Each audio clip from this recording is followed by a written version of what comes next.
Just waiting for YouTube to let me know that I'm live. Looks like I'm live. Hello, good afternoon. How are you doing today? How's it going? I'm still working from home, so I'm still live streaming for lunch. And today, for lunch, decided to pick up one of these bad boys. One of these awesome, like, just thaw and eat kind of pies that's going on. My goodness. I'm so glad that after a couple of days of like not even feeling hungry at all, I'm finally feeling like I've got my appetite back. After a couple of days of working out pretty hard, finally feeling like I've actually burned some calories. So I'm pretty excited to dig into this thing. Woo. This is a Marie Callender's peanut butter cream pie. Oh my goodness, it looks so good. And after a hard workout this morning, I definitely feel like I earned it. Ooh.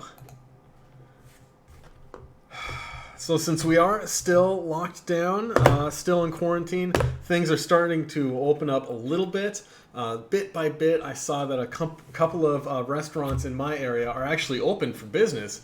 It sounds like people are sitting down in restaurants, practicing social distancing, that kind of thing. So I am glad that things are starting to open back up. The economy seems to be winding back up just a little bit.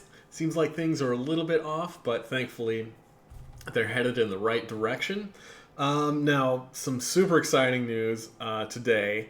I don't know how many folks out there are really plugged into this kind of thing, but if you aren't aware, maybe you just haven't been on the internet yet today, but in a couple of hours, Elon Musk and his company SpaceX is making their first launch with human passengers to the International Space Station, which is just like mind-boggling. So I think that's something that I was going to talk about, some like eating food stuff today, just like, oh, look at me, I'm eating food and talking about food and it's wonderful. And then I saw the news that, the Dragon launch was happening this afternoon. And I was like, yeah, I think I've got to take a day off of talking about competitive eating to talk about something that might be like one of the most historic things to happen in I don't know how long. Like, this is pretty incredible stuff. It's space exploration coming back to America. It's private enterprise utilizing NASA launch pad to get private citizens potentially to outer space. So I think it's all pretty cool. But right now, before I think about that too much, I want to dig into this guy. Chocolate peanut butter pie. Now, it looks like it's still a little bit cold, but no, actually, it's pretty good. I think I let it thaw for exactly the right amount of pie time, as it were. Oh my goodness, this is really, really super rich. Oh my gosh, a Marie Callender's peanut butter cream pie. Holy moly. Oh my goodness. This is like bitter chocolate. Not too sweet at all. I was expecting this thing to be like super sweet, super sugary, but not at all. It was really, really rich. I think this is kind of like hoity-toity almost. However, after the workout this morning, like I said, tough workout. Went and ran some sprints at the track, so I feel like I really earned it today.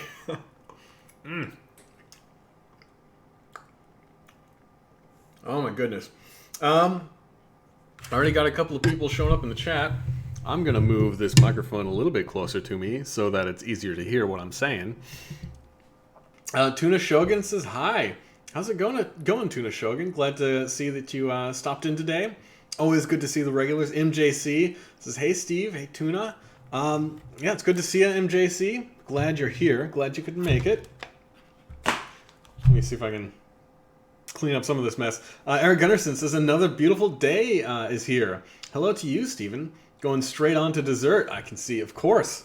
I love dessert. I love peanut butter. I love dessert. So when I can get the two in one package, it is absolutely amazing. And it is a beautiful day here today. It's been kind of like rainy and drizzly lately, but I saw that it was a beautiful day this morning, so I knew that I would have to get out and go for a run, get some sunshine. And it is kind of strange that over the weekend, got my first sunburn of the year, so I probably have a little bit more color in my face than usual. I know my webcam seems to be kind of dwindling in effectiveness, so I put out an order for a new one. Webcams have been a little bit tough to come by, so hopefully it'll be here in the next few days, and I can get a little bit better picture for you guys. But for now, like, this is the only setup where I can get a decent quality audio. So I'm going to stick with this for now, but hopefully in a couple of days I can get a new webcam, and the video for these live streams will be a little bit better.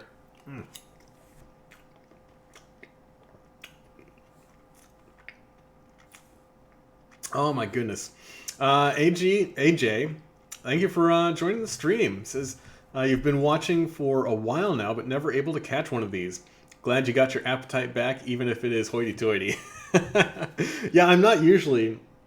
well, actually, I am kind of a foodie, so I do like kind of fancy foods every now and then. But, yeah, like I mentioned yesterday, huge challenge over the weekend. So my appetite just hasn't been there for the last couple of days. So, MJC, you say it's 35 degrees Celsius in Montreal? Oh my goodness, that is cooking. Sounds like you guys are... hope that you have some central AC or something, because oh my goodness, that sounds extremely hot. If I got my conversion right, I think that's like over 90 degrees Fahrenheit, so quite warm. All right, so what is happening in the world of today?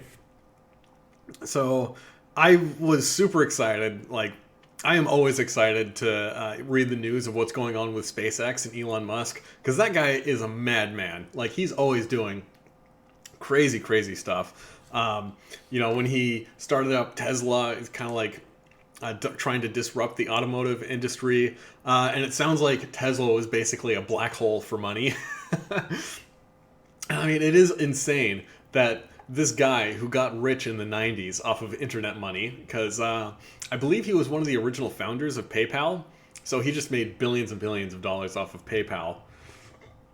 And he's been able to basically use that money to like fund his playtime, going into these crazy industries, doing whatever the heck he wants. And I do remember hearing that Robert Downey Jr.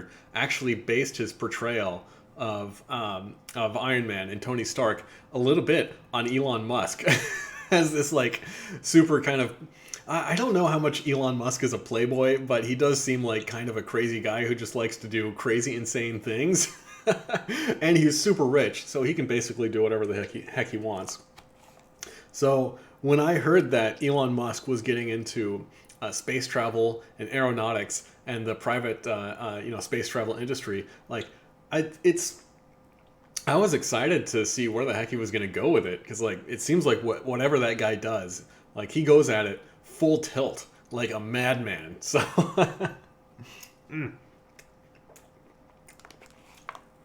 I am going to have a couple more bites of pie.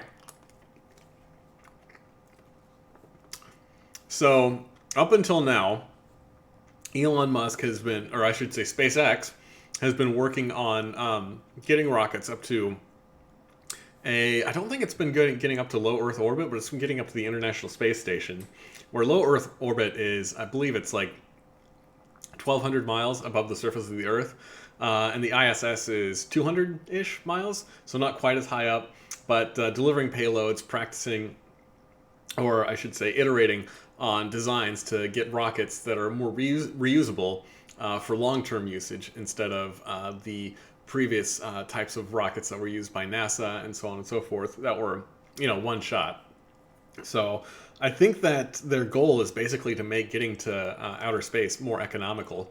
And this is a pretty cool step that today, the launch this afternoon, that I really don't blame anybody who's not tuning into this live stream today, because there's so much live coverage of SpaceX and the preparation for the launch that's happening in about an hour. I think it's happening at 1:33 p.m. Pacific Standard Time, which is 4:33 p.m. Eastern time. So that is a little over an hour, about an hour and 12 minutes. I'm definitely going to be tuning into the stream. If you're not watching this, check it out. I guess if you're not watching this, you can't hear me say that I suggest you tune into Elon Musk, see what's going on there. I'm sure if you do like an internet search for Dragon rocket launch or something like that, or SpaceX Dragon rocket, you'll find plenty of live coverage for it. I mean, this is like a really incredible step, in my opinion. It's like the last time America sent people into space it's decades ago. It's America just hasn't been doing it lately. It's America was the first to get onto the moon. Hopefully people don't believe too much into the shenanigans about faking the moon launch or the moon landing. But for the last couple of decades, America has been outsourcing its space aeronautics to Russia. Like, they've just been paying Russia to send astronauts up to the International Space Station. So yeah, to be able to get a private industry back, an American private industry back into the space exploration is, I'm just super excited about it. So, yeah, of course, I've been scouring the internet for some cool details about this. They call this, I got some pie cream on my mouse. Okay. This is SpaceX's historic Demo 2 astronaut launch. Photos, videos, and awesome tweets. So yeah, there's news coverage of this all over the place. So veteran NASA astronauts set out today on May 27th to make history with SpaceX's Demo 2 mission. And everyone from celebrities to astronauts is celebrating around the world. So the two astronauts, Bob Behnken and Doug Hurley, have trained tirelessly to launch today aboard SpaceX's Crew Dragon. I believe the Crew Dragon is the name of the rocket that they're using, from NASA's Kennedy Space Center all the way to the International Space Station with Demo 2. The pair, who are experienced test pilots as well as veteran astronauts, have worked hard to get to this moment where they will be the first humans to fly this capsule to orbit. I mean, that's just freaking awesome, in my opinion. It's so cool. And the rest of this is basically like tweets. I don't know how much folks are interested in the Twitterverse nowadays. Oh, look at that. Baby Elon Musk. Lots of cool stuff. And it is, like, super interesting to see the evolution of space rockets up until now. My idea of a NASA rocket and a NASA shuttle is basically the stuff that I've seen from like the 1970s. So to see how the inside of these rockets, the space capsule, as it were, just looks so incredibly different from how I remember it. It's super cool. It is super cool. And you can actually check out the SpaceX website. Ooh. Yeah, you see they've got a link. www.spacex.com. They've got a link to where you can watch the demo live. So it is really cool to see that they have this plan that's basically step 1, get unmanned rockets into low Earth orbit. Step 2, get manned rockets into low Earth orbit. And then eventually this is going to progress to where they're going to get lunar flights and private space stations, not just the International Space Station. And then I feel like Elon Musk's eventual goal is to have a Martian colony, basically have people on Mars do stuff like that, which is really fascinating. So let's see, the Dragon sending humans and cargo into space. Ooh, this is a fancy website.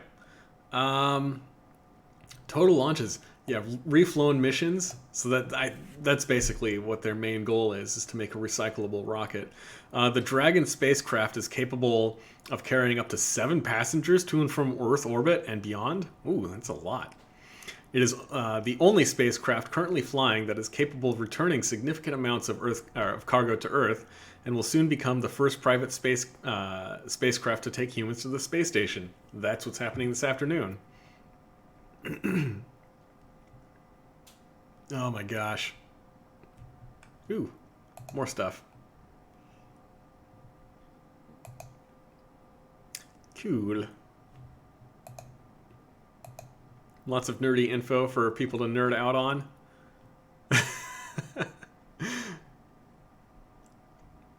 Yeah, look at this thing. It looks like a luxury cruiser compared to like the Apollo 13 movie with Tom Hanks and Kevin Bacon. Lots of cool stuff going on. Lots of cool stuff. Oh, and this is a live feed from CBSNews.com. You can see a live feed from the, this is what the launch pad looks like. It's basically people going through like the steps and the motions to make sure everything's really safe and locked down right now. I believe they just recently closed the hatch, so everything's like ready to go for those guys. It's super incredible stuff. Like, I am so happy to be alive today because the human race is doing awesome things despite it being a pandemic and everyone being locked down. And they were saying how like where is this? I can't even remember where the Kennedy Space Center. I was about to say Canaveral, but that's not right. Florida's Kennedy Space Center is locked down for because of the pandemic. It's locked down from outside observers. So, like, they just have empty conference rooms with lots of chairs lined up. I don't know if those chairs are going to fill up once the launch gets closer, but it is like only critical personnel on the Space Center right now. So, this is incredible stuff, guys. Like, I know that I keep on repeating it, but I don't know what else to say. This is, yeah, it's amazing that this stuff is happening. Now, SpaceX is a private company. It's not publicly owned, so it's kind of like Elon Musk just kind of gets to do whatever the heck he wants. It will be interesting to see how, like, is he going to be, you know, the early bird who gets the worm and everybody's taking Musk's SpaceX rockets to space? Or is it going to be like he paves the way so that Virgin Galactic can then get to space a lot easier, and then somebody else like Boeing or Airbus is going to take over, take off based on what SpaceX is doing and really take over the industry. So I don't know what's going to happen with it. It's going to be really cool, though. And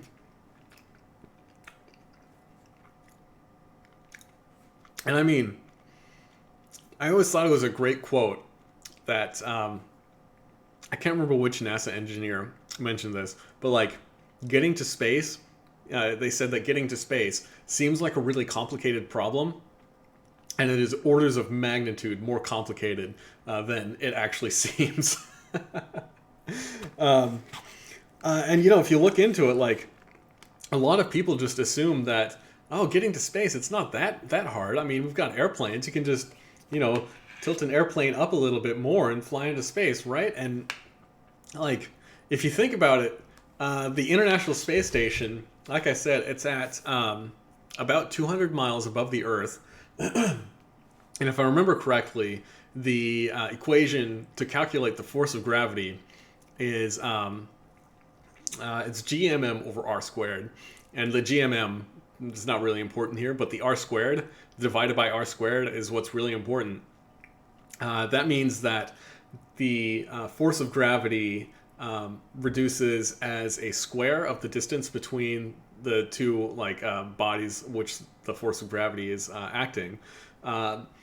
And, you know, 220 miles is not, or 220 miles above the Earth, where the International Space Station is not 220 miles away from the center of the Earth. It is, I think, 4,120-ish miles, maybe somewhere around there, away from the center of the Earth. So the difference between the force of gravity on the surface of the Earth and where the International Space Station is only like a factor of 10%. Like, it's really not.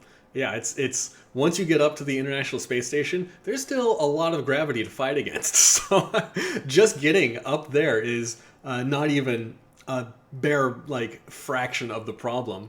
It's really converting enough chemical energy from a rocket into the kinetic energy needed to get to an orbital speed, so that you're able to keep going around the Earth. And I believe the ISS travels around the Earth once every 90 minutes or so. And to be able to get up that much speed so that you're in orbit, not just at the orbital elevation. So that's really the big problem that I feel like that NASA engineers need to, or any aeronautical engineers, now that it's not just NASA in the game.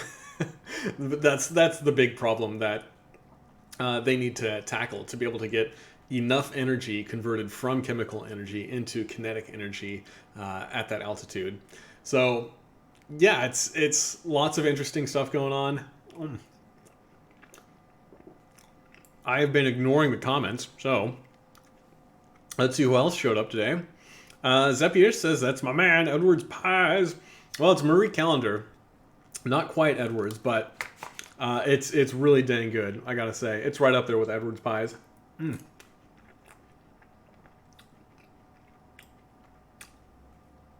Eric Winokur, welcome to the chat.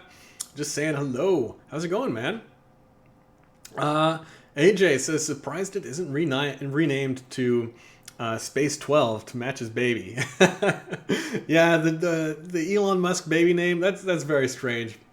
I guess he's a pretty eccentric guy, so he can kind of do whatever he wants. Eric Gunnarsson, the Apollo rocket is what I'm thinking about when I hear the name NASA. Houston, we've got a problem. It's a classic. Yeah, it is kind of a drag that, like, you know, NASA and the Apollo program did so many incredible things, but who even remembers, like, Apollo 15 or Apollo 16? No, the only two that anybody ever remembers is the Apollo launch that went to the moon, which I believe was Apollo 10, and Apollo 13, which failed to go to the moon. But no, like, they did a lot of really, really awesome, amazing stuff. There was a reprint of a Apollo 13 book. I believe it was...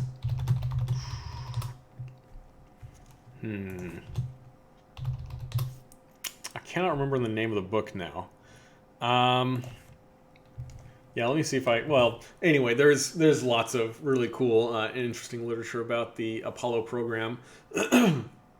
But there was this reprint of a book recently for the 30th anniversary of the Apollo launch to the moon. Like, it was an engineer's look at the steps that were required to go from the initial Apollo launch to the first moon landing. And it's really, really interesting to hear about all those incredible, like, just incredibly ingenious people working on this intractable problem for years and years, and all of the ridiculous amounts of work that they had to go through, and just the ridiculous problems that they encountered along the way. And you got to remember, like, this is back in the 1960s, when, you know, the entire like, every single computer on Earth, all combined, was less powerful than, you know, what you've got in a typical desktop PC nowadays. So it is really, really fascinating to see what people are going to be able to do with modern technology. I do need to, like, keep on specifying with that asterisk, like, what Americans are going to do, because the Russians never stopped doing this, you know. So to bring it back to America, I think it's pretty awesome. Like I said, the launch is planned for just under an hour from now. So if you're not watching this live, that timing probably doesn't mean anything to you. We're gonna see what's gonna happen. I'm crossing my fingers, hoping that everything goes swimmingly for those guys. Hope that those 2 astronauts can get up to the International Space Station, do whatever it is that they need to do. Do some freaking science. They're gonna do a science, guys. It's gonna be amazing. All right. Well, thank you guys for joining me today. That was my kind of nerdy spiel about Elon Musk, SpaceX doing incredible things. I'm glad you guys were able to hang out with me. I'm always glad to have people hang out with me in the chat. Always good to see you guys. Always good to have some lunch. Tomorrow we'll be back. Oh my gosh. I think that pie is giving me a little bit of a frog in my throat. Tomorrow we'll be back to our regular scheduled programming where I'll talk about fitness and food and whatever happens to cross my mind. But just for today, I wanted to nerd out about SpaceX and the incredible stuff they're doing. So I hope you guys do tune in to the SpaceX live streams. Hope you get some incredible news later today. And until tomorrow, peace out. You guys take it easy. And yeah, I'll see you guys tomorrow.